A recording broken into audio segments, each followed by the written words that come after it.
talking about the story of when it actually happened. So how old were you when that happened? That many years ago? I was 25. 25. Yeah. So, yep. And how soon after that was the short film version of that made? So if I remember correctly, the day happened like maybe around 3 months after my dad passed. So I grew up in Philadelphia, and that's where he passed. But I was living and still do in Los Angeles. So I had gone home, spent my last day with him, done the funeral and all that stuff, and then came back to Los Angeles. And then I had this magic day. Well, funny enough, like a day or two after that, Twitter and Nikon had just posted that they were doing a film contest, a short film contest of your day in 140 seconds. Oh, wow. So at the time, I was like, oh my gosh, this is perfect. I just had one of the most incredible days ever. So we decided to go back to the coffee shop and basically recreate that short or that day in a short film, 2 minutes and 10 seconds long. And we were one of the finalists. So, the grand prize was like $100,000. And I was like, this is it. This is the peak from the valley. This is the rainbow after the storm. Like, okay, I just went through this tragic part of my life, the hardest part of my life at the time. And then, oh my gosh, I'm going to end up winning $100,000 from it. I'm going to turn this incredible, the most pain I've had is going to be, this is my dad's given me, this is my inheritance from him because of this. And we did not win. So I stayed broke as I continue to be broke. But now I have a film about it. Yeah. Yeah.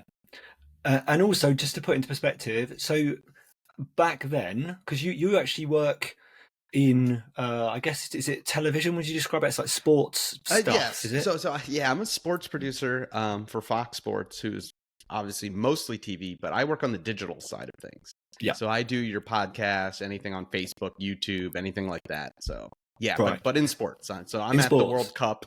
Yeah. Oh, okay. I'm living in Qatar for a month covering the World Cup. I'm in Australia for the Women's World Cup. We're doing all these all of kind that of stuff. Yeah. Lovely. So you're filmmaking, but just very specifically for sports. Yeah. For sports. And were you in that filmmaking zone back then? So I guess what I'm asking is that story didn't push you into filmmaking? You were already in that world, were you? No, I was always. That's it. It's always been my dream to be a filmmaker. It's always from. Yeah, probably as much as I can remember. I was the kid that would always convince a teacher, I don't want to do the book report. Let me do a video, So yeah, at that point I was, like I said, 25. I'd been doing some documentary work, some more just freelancing stuff. You're 25, you don't really have a career per se yet. You're just kind of trying to get there. Yeah. Yeah. Yeah. Well, it sounds, by the looks of things, with the photos of you with the Emmy and all that stuff, you're doing all right at the moment. We're doing all right. Yeah. You're doing okay. We're doing okay. I've been very fortunate after 20 plus years in this industry to really find the spot I like being in sports, because I do love sports. But then also being able to still, tell long form stories. The one thing I don't love about some of the content I make for sports is it's very disposable. If you do a show or a podcast previewing a game, well, once the game happens, no one's going back and watching the preview show. You know what I mean? So a podcast talking about last year's middle of the season doesn't really resonate. So, I think, and that's the thing that I think a lot of filmmakers do, this holy grail of directing the feature film, is our, what I consider, has always been my guiding star, and then I think those stories just, tend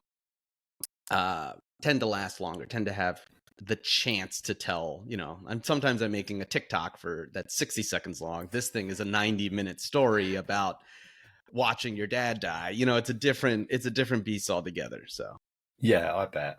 And they both got their own challenges. I've lived in both those worlds. I know, but I imagine the way I'm picturing it from experiences, that I don't want to call it the corporate world, the sports world, let's say, you're probably really sharp in that, and you know kind of how things are going to work and how you're going to put things together, same thing happens to me. Then when you move into feature film, it kind of feels like this big thing that you've got to sort of figure out and piece together and make sure it makes people feel the right things at the right moments. So are any of those skills transferable? Did you bring anyone over? Did you find money go into that kind of world, or who came with you into the feature production?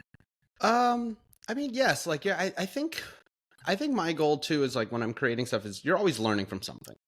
When you're working in this industry, whatever it is, yeah, like, I still have to light a sports interview. Yeah. I still have to know what camera to use, what lens I love about it, all those kind of things. It kind of goes back and forth. And my specialty has always been comedy. So in a lot of ways, I take my comedy background and apply it to sports. Where a lot of the people that go into sports is because they love sports and they want to be part of that production, where I kind of came into it from the other way. I love the production side of things. I happen to like sports. And then when I started working there, it was like, oh, okay, how do I take my skills and kind of transfer it over?